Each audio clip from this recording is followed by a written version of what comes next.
My fiancée and her family wanted to take all my property, so I sued them. My name is Elliot Monroe, a 29-year-old software engineer from a small town in Ohio.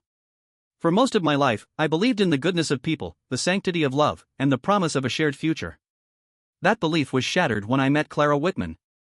Clara was enchanting, with a smile that could light up the darkest room and a laugh that resonated with genuine joy. We met at a community fundraiser, where she was volunteering. Her dedication to helping others drew me in, and our connection was instantaneous. Our relationship blossomed quickly. Clara introduced me to her family, her parents, Margaret and Thomas, and her younger sister, Lillian. They were warm and welcoming, embracing me as one of their own. We shared meals, holidays, and dreams of the future. After a year of dating, I proposed, and Clara accepted with tears of joy. We began planning our wedding, discussing venues, guest lists, and our life together. However, as the wedding approached, subtle changes began to surface. Clara started insisting on merging our finances, suggesting joint bank accounts and shared credit cards. She claimed it was practical and a sign of trust. While I was initially hesitant, her persuasive nature and the trust one had in her led me to agree. Around the same time, Clara's family began facing financial difficulties. Margaret lost her job, and Thomas's business was struggling. Clara expressed concern for them, and I offered to help where I could. It felt like the right thing to do. One evening, I overheard a conversation between Clara and her mother. They were speaking in hushed tones, and I caught fragments about securing the future and ensuring everything is in place. When I inquired, Clara dismissed it as wedding planning stress. Doubts began to creep in. I noticed inconsistencies in Clara's stories about her past and her family's sudden interest in my financial affairs. To ease my mind, I started keeping a journal, documenting events and conversations that seemed off. As I delved deeper, I discovered that Clara had been engaged before, to a man named Daniel, who had mysteriously disappeared from her life. When I tried to find more information, I hit dead ends. It was as if he had been erased. Determined to uncover the truth, I reached out to a private investigator. What he found left me reeling. Clara and her family had a history of targeting men, gaining their trust, and then exploiting them financially. Daniel had been one of their victims. Armed with this knowledge, I confronted Clara. She broke down, admitting to the scheme but claiming she had truly fallen in love with me. She begged for forgiveness, promising to make amends. I was torn between my feelings for her and the betrayal I felt. Ultimately, I decided to report the matter to the authorities. Clara and her family were arrested and charged with fraud. The trial was a harrowing experience, but justice was served. In the aftermath, I focused on healing and rebuilding my life. The experience taught me the importance of vigilance and the dangers of blind trust. While the scars remain, I emerged stronger, with a renewed sense of self and a commitment to living authentically. I spent the days following Clara's confession in a haze, unsure whether I was heartbroken, enraged, or simply numb. Every memory we shared now felt like a scene from a scripted performance, one designed to lure me in. But even through that cloud, I couldn't shake the strange pull of unanswered questions. Why me? Why now? With the help of the private investigator, I began to piece together the larger picture. Clara's family had moved to town only a few years ago. Before that, they had lived in 3 different states over 6 years, always staying just long enough to establish roots before disappearing. Their trail was littered with closed accounts, abandoned leases, and financial disputes. I reached out to Daniel, the man she had previously been engaged to. At first, he was reluctant to talk, but once he realized someone else had been caught in the same web, he opened up. His story was disturbingly similar: rapid courtship, deep emotional investment, financial merging, and then loss. Daniel had lost almost everything. When he started asking questions, Clara vanished, leaving only a note filled with vague excuses. He had never told anyone. He had been too ashamed. I wasn't ashamed. Not anymore. Daniel's testimony gave me courage. I contacted a lawyer, Meredith Drake, an older woman known for handling complex fraud cases. When I shared the voice recordings I had started making after my suspicions grew, she didn't hesitate. "This isn't just deception," she said, eyes narrowed. "This is a calculated operation. And they've done it before." With her guidance, we submitted everything to local authorities, including financial documents, the investigative report, and my recordings. I was advised not to confront Clara again, not alone. Instead, we prepared for what would come next, a formal investigation. In the meantime, I moved out. I packed my things while Clara was at work, quietly and swiftly, with the help of my cousin, Boyd. He didn't ask many questions, just gave me a hug when I finally stepped outside with my last box and told me I did the right thing. Clara called. Many times. Texts came in bursts. Elliot, where are you? Why are your things gone? Please talk to me. This is all a misunderstanding. I didn't respond. Meredith had warned me to document everything and avoid any further engagement. It was the hardest silence I've ever maintained, because part of me still remembered how much I thought I loved her. Then came the knock at my parents' door. It was Clara. Her eyes were swollen from crying, and she was holding a photo album we had made together. Please, Elliot, she whispered.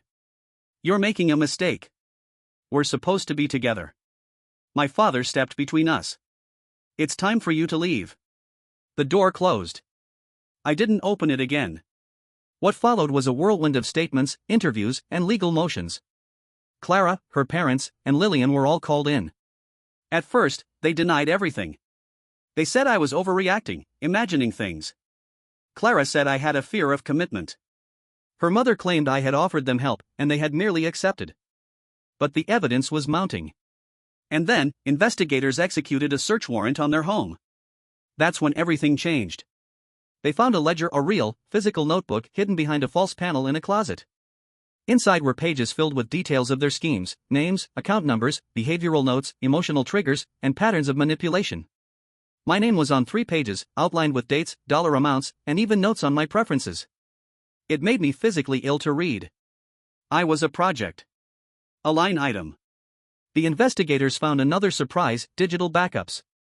Clara's family had created folders labeled with men's names. Each folder contained emails, forged documents, bank screenshots, and social media research. It was methodical. Cold. Professional. They had targeted 6 men in the last 7 years. I was just the latest. When the evidence became undeniable, the family's defense unraveled. Clara's parents tried to shift blame onto her, calling her ambitious but misguided. Lillian claimed she never knew. Clara herself fell apart during one of her interviews, pleading that she had been manipulated by her own parents. But it didn't matter. The truth was out, and it was irreversible. I didn't feel triumphant. Not yet. I felt exhausted. Still, I knew that what I had done mattered, not just for me, but for the other men who had stayed silent, and for the justice that now had a clear path forward. The weeks that followed felt like living in a courtroom, even when I wasn't physically in one. Every morning, I'd wake up to a fresh email from Meredith, my attorney, summarizing the latest developments. Every evening, I'd replay conversations in my head, wondering which ones were real, and which were part of the act. The media caught wind of the case within days of the first hearing. A quiet storm built around the Whitman family, as local news outlets dug deeper into their past. While the coverage remained careful given that no verdict had yet been delivered, the sheer pattern of complaints and inconsistencies was impossible to ignore. And just like that, the silence was broken. Daniel, the man Clara had scammed before me, wasn't the only one. 3 other men reached out to my attorney, all from different parts of the country, each telling eerily similar stories: whirlwind romance, talk of love, rapid engagement, subtle pressure to combine finances, and then, when the questioning began, a silence, followed by complete disappearance. What shocked me most wasn't that the same strategy had worked multiple times. It was how well it had been adapted to each man. One had recently lost a parent and felt isolated. Another had moved to a new city and knew few people. Each man had a different vulnerability, and Clara's family had found it. It became clear, this wasn't improvisation. This was a system. The investigators called it a social engineering ring, a term that sounded almost too sterile for something so emotionally brutal. Meredith called it what it really was: fraud, manipulation, and theft masquerading as affection. And through it all, Clara kept trying to reach out. Her letters were handwritten, always folded carefully and mailed to my parents' house. She pleaded for forgiveness. She said the version of our relationship that we shared wasn't entirely a lie. She claimed she had started with bad intentions but had grown to love me. I couldn't read past the first few lines. One evening, as I sat in my parents' living room staring at the unopened envelope in my hands, my mother sat beside me. "She doesn't get to define your healing," she said softly. "You do." That night, I burned every letter. At the next court hearing, Clara's demeanor had shifted.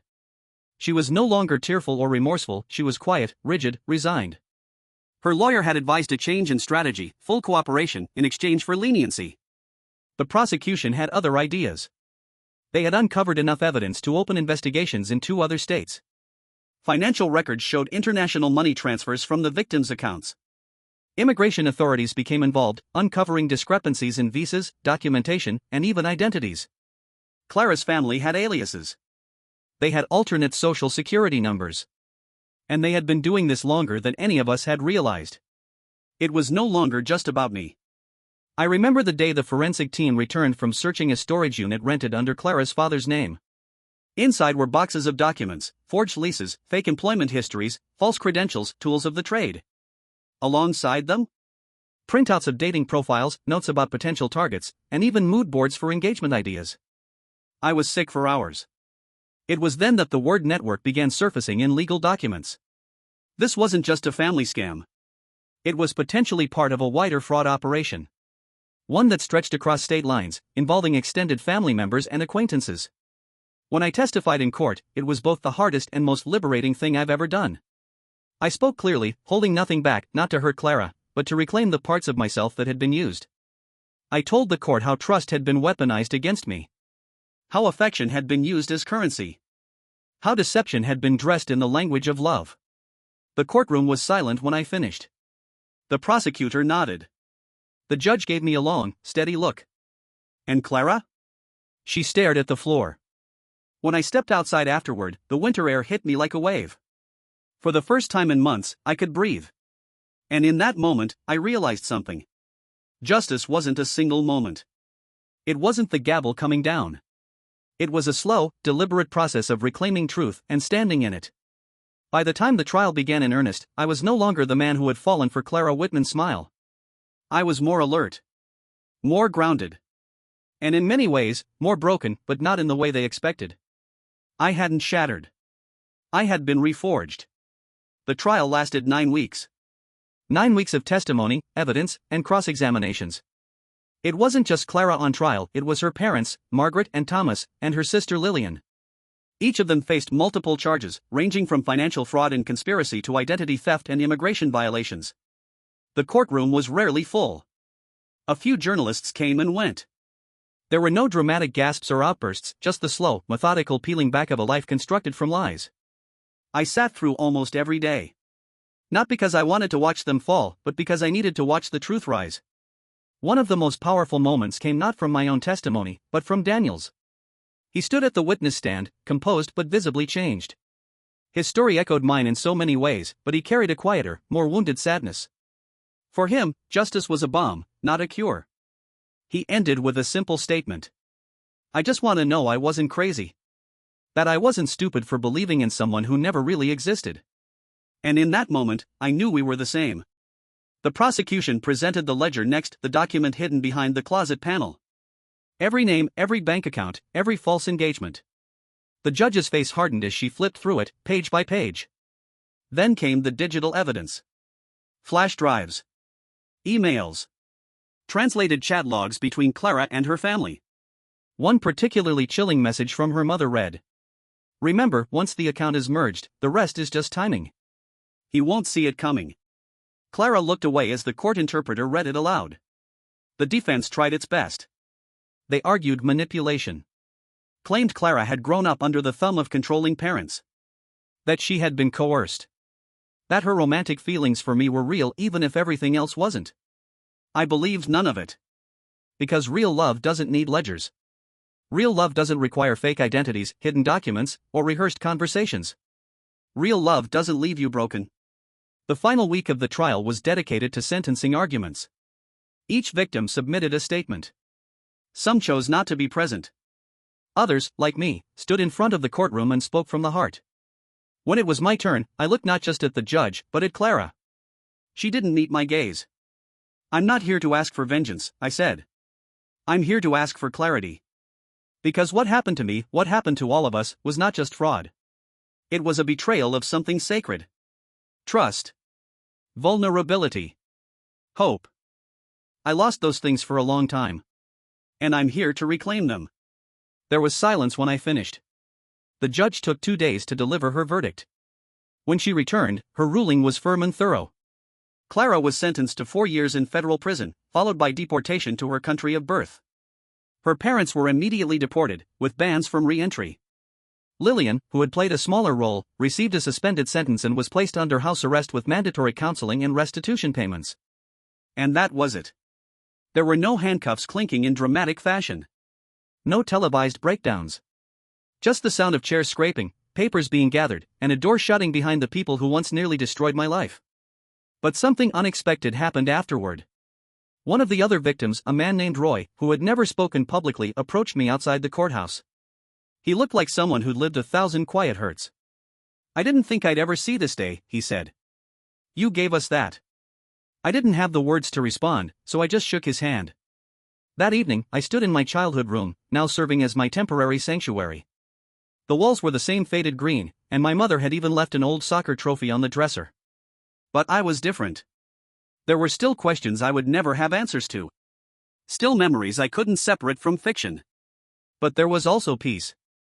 Not the loud kind. The quiet, steady kind that comes from knowing the storm has passed. And tomorrow would be my own. Life after Clara wasn't about recovery, it was about reconstruction. The trial had ended, the verdict was passed, and Clara and her family were out of my life. But the silence they left behind was heavy. At first, it filled every room. A stillness I couldn't quite explain. It wasn't loneliness, not exactly. It was more like walking through a place that used to echo with music you no longer trusted. 4 weeks, I stayed with my parents. My mother, bless her heart, baked constantly lemon bread, blueberry muffins, even carrot cake. My father checked the locks each night and never said a word about it. Boyd, my cousin, came by often, not to talk about what happened, but just to sit and be. He understood that sometimes the best way to help someone heal is to let them do it quietly. Then, one ordinary Thursday, I woke up with a thought so simple, so clear, it felt like sunrise. I want my life back. So I started over. I moved to a new apartment across town, one with a view of the river and enough sunlight to warm my soul on the hardest mornings. I painted the walls a soft gray, filled the space with books and plants, and even bought a record player. Not because I was nostalgic, but because music finally felt safe again. Work became more than just a place to escape. My manager, Clara, not the same one, ironically, had supported me the entire way through. She offered me a project that allowed me to build a platform to help individuals better protect their digital lives, something deeply personal now. I said yes without hesitation. And then there was Emma. We hadn't spoken much since she helped translate the recording, the moment that cracked everything wide open. But she reached out again, just to check in. We met for coffee at the same shop where Clara had first approached me, only this time, there was no script, no agenda, just two people learning to trust again. Emma had a laugh that was unpolished, genuine, and gloriously unscripted. We started talking weekly. Not about trauma or courtrooms, but about books, bad movies, and how the best moments in life are the ones that aren't planned. I'm not saying she became a romantic interest. What I am saying is that she reminded me how friendship can also be a bridge back to the self. People ask me now, was it worth it? The court battles, the heartbreak, the exposure of something so deeply personal? And I say, absolutely. Because justice doesn't just protect the future, it reclaims the past. It puts a frame around your pain and says, this mattered. You mattered. I was not foolish for loving. I was targeted because I love deeply, trust honestly, and believe in goodness. Those are not weaknesses. They are the very qualities that made me strong enough to survive. And I know now that healing isn't about forgetting. It's about building something so honest, so rooted in truth, that nothing false can grow in its soil again. I've started volunteering at a local community group that helps victims of emotional fraud. I share my story when they're ready to hear it, not because I want attention, but because I remember what it felt like to think I was the only one. I wasn't. No one is. Clara's letters stopped eventually. The last one arrived months after the verdict. I didn't open it. I didn't need to. Whatever it said, it no longer had power over me. Now, when I walk through the city or sit by the river, I don't see shadows. I see light filtering through trees. I see the resilience of stillness. I see possibility. I even adopted a dog, Finley. He's an old rescue mutt with a limp and a bark that scares no one.